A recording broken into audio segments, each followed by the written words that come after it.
everybody, Jeppy here, and I thought, well, since Riot is expanding so much into Omega Earth with Pearl and the interactions with the Valorant Legion, for example, it might be a good idea to check out all the voice lines between the Alpha Earth agents and their doubles on Omega. So for this video, we're going to see which agents seem like they hate their Omega doubles and which agents seem like they don't really mind them much at all. Let's start off with Brimstone. So as you'll hear with his voice lines, it doesn't seem like he hates the Omega version much at all. I think he just sees himself and doesn't really hold any ill feelings towards him. Go ahead and check it out.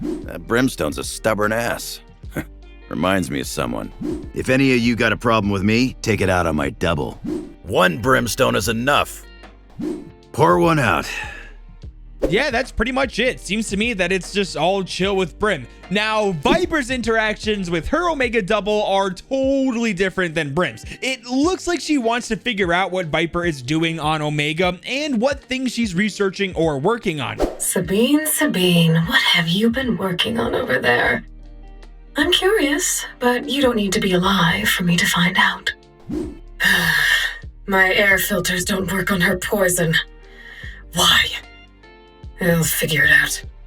So after she questions the Omega Viper's work, she then has a few voice lines that are kind of like aggressive, but end off with a somewhat heartfelt voice line where she tells her to finally rest. I'm coming for you, Sabine. Copy killed. You choked on your own poison. Tragic. Rest, you tired woman. Moving on, let's talk about Omen, and this one is interesting if you ask me. So there seems to be like two sides of Omen when addressing his Omega double. Either he is angry with him and wants to kill him, or he is compassionate and feels for him and the pain he is constantly going through. There is another of me. How many times did I get ripped apart? How many times did I die? I'll kill that Omen. I'll take his memories. I will remember. I will kill you, Omen. I will find you, Omen. So interestingly enough, guys, all those voice lines happen at the start of a round when he is angry. Then after he actually kills his Omega double, he feels remorse. You'll see what I mean. Now rest. Let go. You can finally let go. So unless I'm reading too far into this, like I feel like I always do, once Omen calms down from being blinded with rage, he shows that he still has humanity left and is willing to end the pain for the Omega Omen. What are your guys' thoughts on that? If you have any theories on this or anything you see in this video after all, feel free to tag me in a tweet on Twitter to review it, or join the Discord server and type out your theory in the theory channel on the server. Or if you want to, you could tell me live on Twitch if you want to, and to see my reaction to your question. Let's now talk about Killjoy, Agent 4 on the Protocol. Now, Killjoy's interactions aren't nearly as complex as Omen's. It's pretty straightforward. She thinks she's smarter than the enemy one and will prove it, well, by killing her. I know that Killjoy's tricks. Wait, she knows mine. Finally, a challenge. I'll show her who's a real genius is. My double's dead. Looks like I was the smarter one. Yep, that's it. Like I said, there's no crazy theories with this one. Just straight up KJ proving her smart.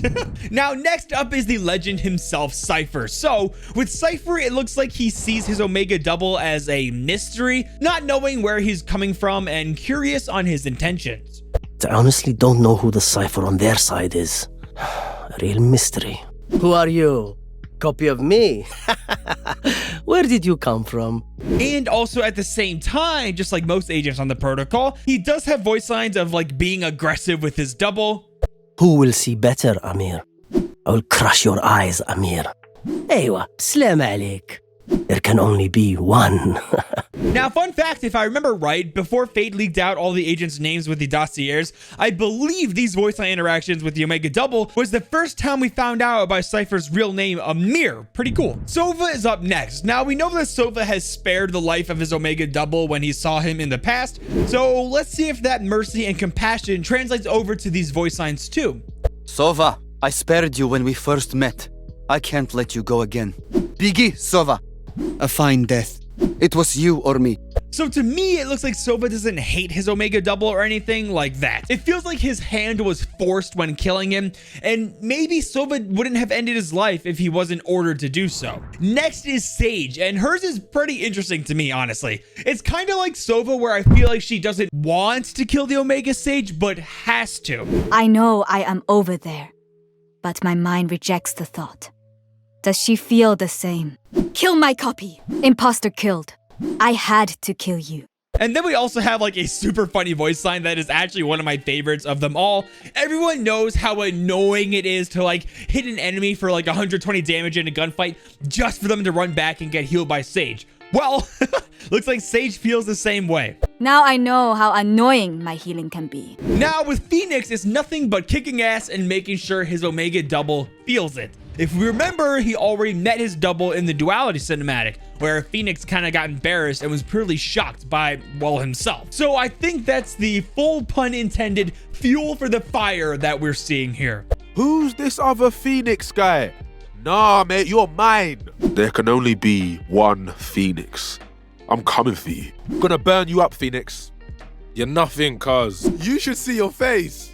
Everyone's favorite duelist, Jett, is up next. Now, Jett is kind of like Phoenix, where it's all about competition and being the better of the two. No remorse here like Omen or sometimes Viper, just pure wanting to beat her Omega version. I know your tricks, Wind Girl. You're not faster than me. Their Jett has nothing on me. I got her. Clone killed.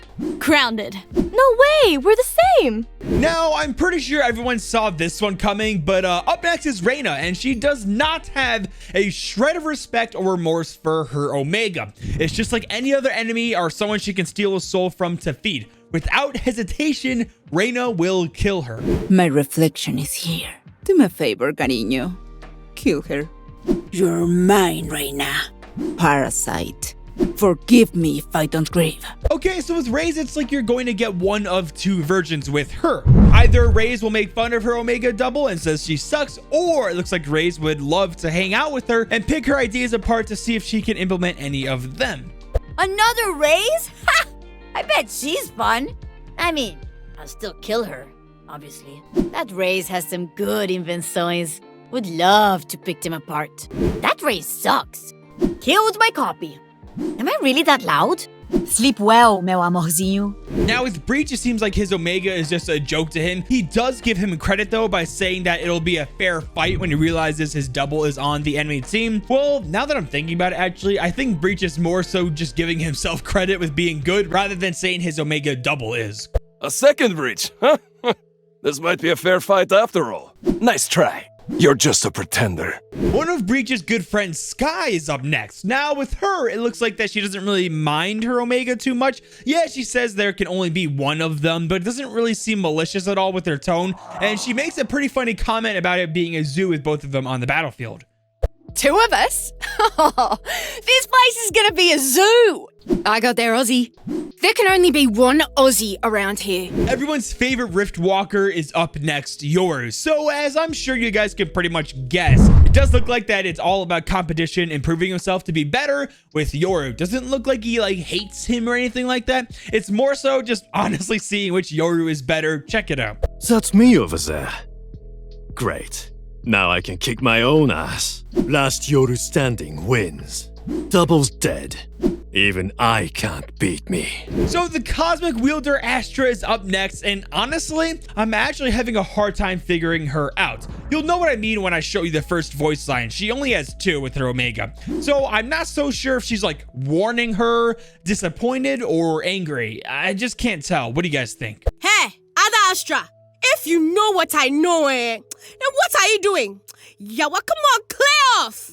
I broke your mirror. Up next is KO. Now, I'm still wondering, guys, how there are 2 KOs. Honestly, I really want you guys to think about this real quick. So, like, since our KO came from a Radiant Wars timeline, doesn't that mean that Omega's KO also came from another Radiant Wars timeline as well? So if that's the case, then how many universes are out there where Radiants rise to power and destroy humanity? It has to be like a even 50%, right? One Radiant War timeline for every KO. It only really makes sense, right? Jeez, my brain hurts. Break him down. I need the spare parts. Someone missed a software update. Toaster. Now, I do think it's funny, though, that KO stays true to his sassy behavior and makes fun of his Omega double, though. Now, the most interesting of them all to me is Chamber, and he's up next. Unlike pretty much every other agent on the VP, Chamber has worked with and interacted extensively with his double. At the very least, we know they worked together to rescue Brimstone, which led to him joining the VP, and to destroy the research facility on Fracture. So, let's check this out. It must be good. Who is that well-dressed man on the other side? Ah, the other me. Of course. Do not let my double shoot you. You will die. So, we have to kill my double? So be it. No loose ends. Au revoir, frérot.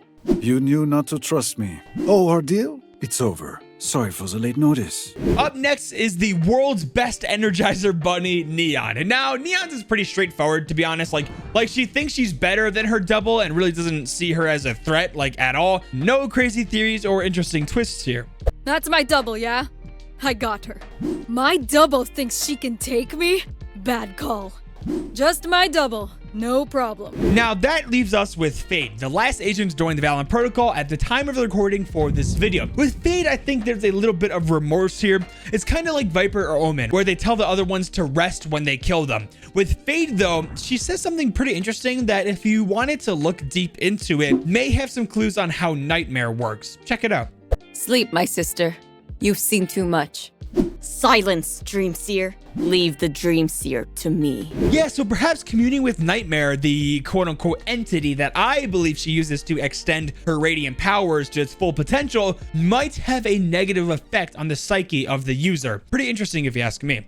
Well, that's every agent, guys. What's your favorite interactions? If you enjoyed the video, make sure to leave a like and subscribe notifications if you're new. Now, with all that being said, Jeppy out.